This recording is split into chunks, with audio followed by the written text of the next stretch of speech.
Sebanyak 12 lembaga keuangan yang menghimpun dana masyarakat secara ilegal dipastikan bukan koperasi. Lembaga keuangan yang melakukan praktik ilegal tersebut tidak bisa dibubarkan oleh Dinas Koperasi karena bukan koperasi. Meskipun demikian, ulah mereka telah mencoreng reputasi koperasi. Setelah ditelusuri, ke-12 lembaga keuangan tersebut tidak memiliki izin dan badan hukum, sehingga dipastikan lembaga tersebut bukan koperasi.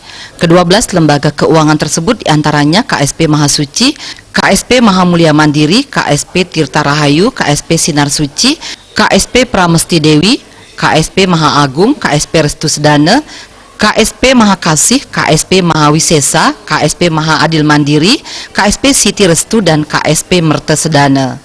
Ke-12 koperasi tersebut tersebar di 5 kabupaten kota, yakni Kabupaten Tabanan, Gianyar, Klungkung, dan Kota Denpasar.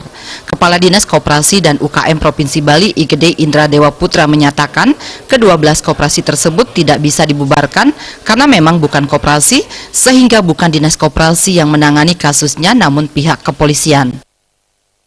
Lembaga keuangan yang tawarkan investasi tersebut adalah ilegal, jadi bukan koperasi.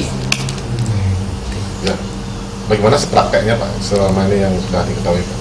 Berdasarkan penelusuran kami dengan rekan-rekan Dinas Koperasi dan UKM Kabupaten Kota, 12 lembaga keuangan tersebut menghimpun dana masyarakat secara ilegal di Bali. Lembaga keuangan tersebut ternyata tidak memiliki badan hukum dan tidak memiliki izin badan hukum koperasi. Jadi dipastikan bukan koperasi. Indra Dewa Putra juga menghimbau kepada masyarakat agar tetap waspada terhadap praktik ilegal lembaga keuangan serupa.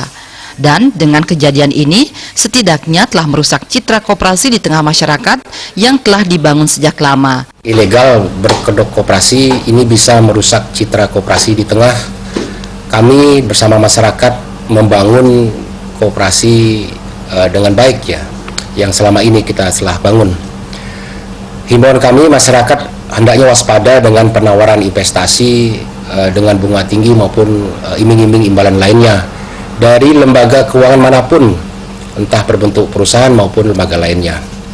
Saya sudah menginstruksikan kepada Kepala Dinas Koperasi dan UKM Kabupaten Kota Sebali untuk menelusuri kasus ini, termasuk Kepala Dinas Koperasi UKM Kabupaten Tabanan, agar mengawasi agar tidak terjadi. Saat ini pengawasan terus dilakukan guna mencegah kasus serupa terjadi lagi. Jaya Kusuma, Bali TV.